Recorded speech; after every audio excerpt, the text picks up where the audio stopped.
इस वीडियो में मैं आपके साथ डिस्कस करूंगी कि सर्वाइकल स्पॉन्डिलाइटिस क्या है, उसके क्या कारण हैं, क्या उसके लक्षण हैं, कैसे पता करें सर्वाइकल का और उसको आप ठीक कैसे कर सकते हो। बेसिकली इसमें मैं 3-4 ऐसे एक्सरसाइज भी बताऊंगी जो आप इजीली घर बैठ के कर सकते हो सर्वाइकल के लिए। और सबसे ख़ास चीज़ क्या है इस वीडियो की, जो एक्सरसाइज मोस्टली पेशेंट करते हैं वो किन पेशेंट्स को नहीं करनी चाहिए, क्योंकि अगर वो एक्सरसाइज करेंगे तो उनका जो कंडीशन है वो और ज़्यादा वर्स्ट और ज़्यादा ख़राब हो जाएगी। तो इस वीडियो को एंड तक ज़रूर देखना। सबसे पहले बात आती है कि सर्वाइकल स्पॉन्डिलाइटिस क्या होता है। जो हमारी स्पाइन होती है उसमें टोटल 33 वर्टिब्रास होती है, मतलब 33 हमारी हड्डियां होती हैं, जिसमें से जो जैसे सर्वाइकल होती है, थोरैसिक, लंबर, तो जो सबसे ऊपर होती है 7, उनको हम बोलते हैं सर्वाइकल। उन सर्वाइकल वर्टिब्रास में कई बार अर्थराइटिस की वजह से गठिया हो जाता है, तो वो थोड़ी थोड़ी घिसने शुरू हो जाती है, या फिर आपको कोई चोट लगी या फिर कोई चोट की हिस्ट्री है या फिर कोई झटका लग गया, तो उससे क्या होता है कि जो हमारी दो वर्टिब्रा है वो एक दूसरे के नीचे घिस जाती है, जिससे सर्वाइकल की जो दिक्कत है वो होने लग जाती है। इसमें बेसिकली हम इसको हर्निएशन डिस्क भी बोलते हैं। हर्निएशन का मतलब होता है जब एक वर्टिब्रा दूसरी वर्टिब्रा के नीचे धंस जाती है। तो ये अब मेन बात आती है कि इसके क्या कारण हैं और इसके क्या लक्षण हैं। सर्वाइकल स्पॉन्डिलाइटिस के जो सिम्टम्स हैं, कैसे पता कर सकते हैं कि आपको भी सर्वाइकल के जो सिम्टम्स हैं वो आ रहे हैं। सबसे पहले गर्दन में दर्द होगा, जकड़न होएगी। तो फर्स्ट जो सिम्टम होता है वो यही होता है सर्वाइकल का, कि आपको अपनी नेक के अंदर एक जकड़न महसूस होती है, पेन महसूस होता है। उसके साथ साथ अगर आप उसको हिलाते हो गर्दन को तब भी दर्द होता है। जब एक वर्स्ट कंडीशन बन जाती है तब आके जैसे आप मूवमेंट करते हो तो आपको एक कड़क की आवाज़ भी सुनाई देती है। जैसे कई बार घुटने में से आती है अर्थराइटिस के केस में, तो सेम ऐसे गर्दन की मूवमेंट में भी आपको आएगी। उसके साथ साथ कई पेशेंट्स को बाजू में भी दर्द जाने लग जाता है और सिर में भी। ये कंडीशन कब आती है कि आपको गर्दन के अलावा बाजू में भी दर्द जा रहा है, अदर पार्ट्स में भी दर्द जा रहा है, वो तब आती है जब आपकी नर्व इन्वॉल्वमेंट हो जाती है। मतलब आपको क्या हुआ, सर्वाइकल हुआ लेकिन उसके साथ नर्व भी इन्वॉल्व होगी, उस जो नर्व था उसका कंप्रेशन हो गया, उसकी वजह से सिर दर्द, चक्कर आना, ये सब सिम्टम्स आते हैं। अब बात आती है कि जो सर्वाइकल स्पॉन्डिलाइटिस है इसके कारण क्या होते हैं। जैसे मैंने पहले भी बताया कि अगर आपको कोई चोट लगी हुई है, एकदम से कोई झटका लग गया, तो उसमें सर्वाइकल होने के चांसेस होते हैं। उसके साथ साथ साइंटिफिकली माना जाता है कि अगर आपकी एज 60 साल है, उससे अधिक है, तो आपको ये हो सकता है। लेकिन सिंपल सी बात ये है, आज का जो लाइफस्टाइल है वो सेडेंट्री लाइफस्टाइल है। मोस्टली जो यूथ है वो वाइट कॉलर जॉब करता है या 8 to 10 आवर्स लगातार वो स्टडी करते हैं, तो उनमें सर्वाइकल होने के चांसेस बढ़ जाते हैं। तो आजकल ये यूथ के अंदर भी देखा जा रहा है। उसके अलावा ये बोलते हैं कि अगर आप स्मोकिंग करते हैं या आप ड्रिंक करते हैं, अल्कोहल ड्रिंक करते हैं, तो आपको सर्वाइकल होने के जो चांसेस हैं वो बढ़ जाते हैं। इसके अलावा जैसे गांव में कई औरतें हैं जो सिर पे वजन उठाती हैं, तो उनमें भी सर्वाइकल होने के बहुत ज़्यादा चांसेस होते हैं। ये शुरू में नहीं पता चलता, लेकिन एक समय के बाद आपको लक्षण जो दिखना शुरू हो जाते हैं। बेसिकली जो ऑफिस में जो वाइट कॉलर जॉब करते हैं, जो कंप्यूटर के आगे बैठे 8-10 घंटे लगातार, तो उनका नेक पोस्चर सही नहीं है, सीटिंग सही नहीं है, तो उनमें सर्वाइकल हो जाता है। अब बात आती है कि जो सर्वाइकल स्पॉन्डिलाइटिस है उसको हम कैसे डायग्नोज कर सकते हैं, कैसे पता करें। तो जब भी आपको कुछ सिम्टम ऐसे लगते हैं कि आपको सर्वाइकल है, तो आप ऑर्थो या ऑर्थोपेडिशियन या फिजियो के पास जाते हो तो वैसे तो इसके सिम्टम्स जो हैं बहुत क्लियर होते हैं सर्वाइकल के, तो देख के पता चल जाता है। बट एक कंफर्मेशन के लिए आप अपनी नेक का एक्सरे करा सकते हो, सीटी स्कैन करा सकते हो। ईएमजी क्या होता है? इलेक्ट्रोमायोग्राफी, जिसमें जो हमारी नेक की मसल्स हैं उनकी पूरी एक्टिविटी जो है वो नोट की जाती है, तो उससे पता चल जाता है कि आपका सर्वाइकल है या नहीं है। अब बात आती है ट्रीटमेंट की, सर्वाइकल की क्या ट्रीटमेंट होती है। तो बेसिकली सबसे इम्पोर्टेंट जो चीज़ होती है फिज़िकल थेरेपी होती है, एक्सरसाइज ही होती है। आपने सोशल मीडिया में देखा भी होगा कि बहुत सारी एक्सरसाइज हैं सर्वाइकल के लिए। तो physical therapy as a physio मैं भी ये प्रिस्क्राइब करूँगी कि ये बेस्ट ऑप्शन है। मेडिसिन ले सकते हो, बट मेडिसिन से एक शॉर्ट टर्म आपको जो है वो आराम मिलेगा। बेस्ट जो चीज़ है वो एक्सरसाइज है। कौन कौन सी एक्सरसाइज हैं वो मैंने इस वीडियो में एंड में बताई हुई हैं। उसके साथ आप आइस मसाज भी कर सकते हो। हाँ, आप हॉट पैक्स का भी यूज़ कर सकते हो। एक्चुअली ये पेशेंट के ऊपर भी डिपेंड करता है और हमारा जो वेदर है उसके ऊपर भी। कई पेशेंट्स आइस मसाज से कंफर्ट करते हैं, कई हॉट पैक से। और वेदर भी अगर विंटर है तो हॉट पैक ज़्यादा बेनिफिशियल होता है, अगर समर है तो आप आइस पैक यूज़ कर सकते हो। बेसिकली ये आइस मसाज वगैरह जब आप एक्सरसाइज करते हो तो उसको करने के बाद जब करते हो तो आपको ज़्यादा रिलीफ मिलता है। नेक ब्रेसेस एंड कॉलर, अगर आप वाइट कॉलर जॉब करते हो या आप अगर स्टूडेंट हो या आपका काम ऐसा है कि आप एक गर्दन के एक ही पोस्चर में बैठे रहते हो, तो उसमें अगर आप ब्रेसेस या कॉलर यूज़ करते हो शुरू में ही तो आपको सर्वाइकल होने का जो चांसेस हैं वो कम हो जाते हैं।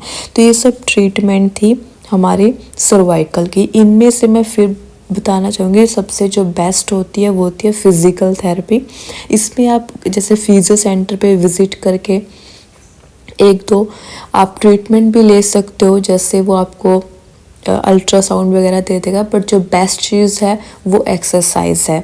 तो अब मैं बात करूँगी एक्सरसाइज की। जो सबसे पहली एक्सरसाइज आती है सर्वाइकल के लिए वो होती है सेल्फ स्ट्रेचिंग ऑफ नेक। इस एक्सरसाइज में आपको क्या करना है? सीधे बैठना है। वैसे हर एक एक्सरसाइज में गर्दन की जितनी भी एक्सरसाइज होती है सबसे मेन चीज़ होती है कि आपकी गर्दन सीधी रहनी चाहिए। स्पेशली आप मिरर के शीशे के सामने बैठ के कीजिए।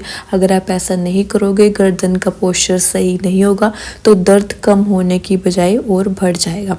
तो सीधे बैठे रहिएगा, चेयर पे आराम से कंफर्ट हो के, ऐसा ना हो गर्दन के चक्कर में कमर में दर्द हो जाए। कमर फुल सपोर्टेड होनी चाहिए, स्पाइन फुल सपोर्टेड होनी चाहिए। सीधे बैठ के आपको क्या करना है? अपने ही हाथ से अपनी गर्दन को एक साइड, जैसे पहले राइट साइड जैसे इस फोटो में भी दिखाया गया और इस वीडियो में भी शो हो रखा है, आपको लेफ्ट सबसे पहले राइट साइड बेंड करनी है, सेल्फ स्ट्रेच करनी है, 10 सेकंड का होल्ड करना है, 10 काउंट करने हैं और फिर धीरे धीरे आपको न्यूट्रल पोजीशन बीच में लेके आना है। फिर दूसरे हाथ से लेफ़्ट साइड स्ट्रेच करना है। स्ट्रेच कितना करना है? जब तक आपको पेन ना हो। तो ये एक्सरसाइज आपको 10-10 बार करनी होगी, 10 बार राइट में, 10 बार लेफ़्ट में। दूसरी जो एक्सरसाइज है वो है चिन टक एक्सरसाइज। ये एक्सरसाइज बहुत ही सिंपल है, मैं फिर बोलूँगी।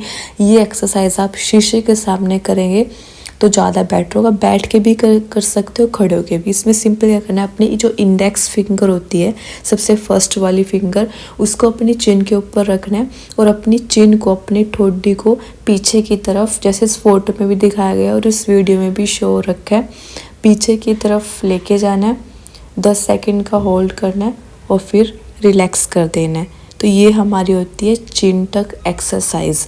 ये भी आपको 10 बार करनी है। जब एक बारी में करते हो 10 सेकंड का होल्ड करना है और फिर छोड़ देना है, ठीक है। तो ये दूसरी एक्सरसाइज थी हमारी चिन टक एक्सरसाइज, जो बहुत ही सिंपल एक्सरसाइज थी। कई पेशेंट इसको लेट के भी करते हैं, जिनकी कंडीशन बहुत ज़्यादा वर्स्ट होती है तो आप लेट के भी कर सकते हो। थर्ड जो एक्सरसाइज होती है वो होती है नेक साइड बेंडिंग। सिंपल आपको क्या करना है? खड़े होके या बैठ के अपनी नेक को एक बार लेफ़्ट साइड में, एक बार राइट साइड में बैंड करना है। बैंड कितना करना है? जहाँ तक आपको पेन महसूस ना हो। ये ना हो कि एक्सरसाइज करने के बाद आपका पेन और बढ़ जाए। हमें पेन को भी कंट्रोल करना है। तो सिंपल, जैसे सबसे पहले राइट साइड में किया, नेक को बैंड, होल्ड किया, 10 काउंट किया, 1 2 3 4 5 6 7 8 9 10 और फिर धीरे धीरे उसको न्यूट्रल पोजीशन में ले आए और फिर दूसरी साइड। तो ऐसा आपको दोनों साइड 10-10 बार करना है, जैसे इस वीडियो में भी दिखाया गया है। नेक्स्ट जो एक्सरसाइज है, फोर्थ एक्सरसाइज, वो है स्टैटिक नेक एक्सरसाइज। ये जो इसको हम आइसोमेट्रिक नेक एक्सरसाइज भी बोलते हैं, स्ट्रेंथनिंग एक्सरसाइज भी बोलते हैं। ये जो एक्सरसाइज है सबसे सुपर्ब एक्सरसाइज है, और जब भी आप कहीं ऑर्थोपेडिशियन किसी के पास जाओगे तो वो सबसे पहले आपको यही एक्सरसाइज प्रिस्क्राइब करेंगे, और ये परफॉर्म करनी भी बहुत इजी है और सबसे इफेक्टिव एक्सरसाइज भी इसको माना जाता है। ये करने कैसे, जैसे इस फोटो में भी दिखाया गया है। तो सिंपल आपको क्या करना है, सीधे बैठना है, स्पोर्टिव विद सपोर्ट के साथ चेयर पे आराम से बैठ जाइएगा। सबसे पहले आपको क्या करना है, जैसे इस फोटो में दिखाया गया, अपने हाथों को या एक हाथ को अपने माथे पे रखना है। हाथ का जोर माथे पे और माथे का जो फोरहेड का जोर है वो हाथ पे, मतलब आपको अपोजिट डायरेक्शन में फोर्स लगाना है। गर्दन बिल्कुल सीधी रखनी है, मिरर के सामने बैठ के करना है, 10 काउंट करने हैं और फिर छोड़ देना है। फिर आपको इस हाथ को पीछे सिर पे रखना है। सेम ऐसे ही हाथ का जोर, जो हाथ को जो फोर्स है वो सिर के ऊपर लगाना है, सिर का हाथ के ऊपर, गर्दन सीधी होनी चाहिए, 10 गिनने हैं और फिर छोड़ देने हैं। ऐसा ही फिर लेफ़्ट साइड से हाथ, जैसे इसमें फ़ोटो में भी दिखाया गया है, और फिर राइट साइड से। तो हाथ से 10 बार फोरहेड, 10 बार पीछे की तरफ, 10 बार साइड से। तो ये आपको 10-10 बार करनी है। ये बहुत ही ज़्यादा इफेक्टिव एक्सरसाइज मानी जाती है। लास्ट जो एक्सरसाइज होती है वो होती है पिलो प्रेसिंग। जैसे मैंने आपको चिंटक एक्सरसाइज बताई है, सेम ऐसी ही एक एक्सरसाइज है। इसमें आपको सिंपल क्या करना है, लेट जाना है, एक पिल्लो ले लेना है, मुलायम सा पिल्लो, और उसको पिल्लो को, तकिए को अपने सिर से नीचे प्रेस करना है, 10 गिनने हैं और छोड़ देना है। ऐसा आपको 10 बार करना है। तो ये थी पिलो प्रेसिंग। अब जो इस वीडियो की सबसे खास बात है कि रेड फ्लैग फॉर एक्सरसाइजेज।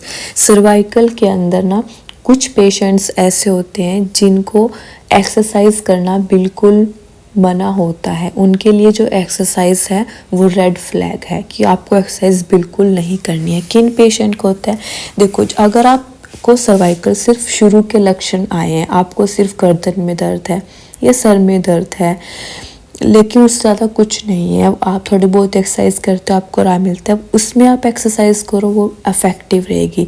लेकिन कुछ पेशेंट की जो कंडीशन है वो बहुत ज़्यादा वर्स्ट हो जाती है, उसमें नर्व इम्पिंजमेंट हो जाता है। आपकी जो हर्निएशन हुआ था, जो हड्डियाँ एक दूसरे के नीचे धसी थी, उससे क्या हुआ था, आपकी जो नसें थी वो कंप्रेस हो चुकी है, वो दब चुकी है।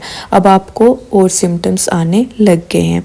तो उसमें क्या होगा, अगर आप एक्सरसाइज करोगे तो आपकी कंडीशन और वर्स्ट होती चली जाएगी। तो इसमें सिर्फ आपको क्या करना है, अपनी मेडिसिन लेनी है और उस पर कम्प्लीटली निर्भर रहना है, रेस्ट करनी है, और जैसे आपके जो फिजिशियन है या ऑर्थोपेडिशियन, फिजियो जो भी हैं, वो जैसे आपको सलाह देंगे आपको वो फॉलो करना है। Thank you, please subscribe my channel and stay tune for next video.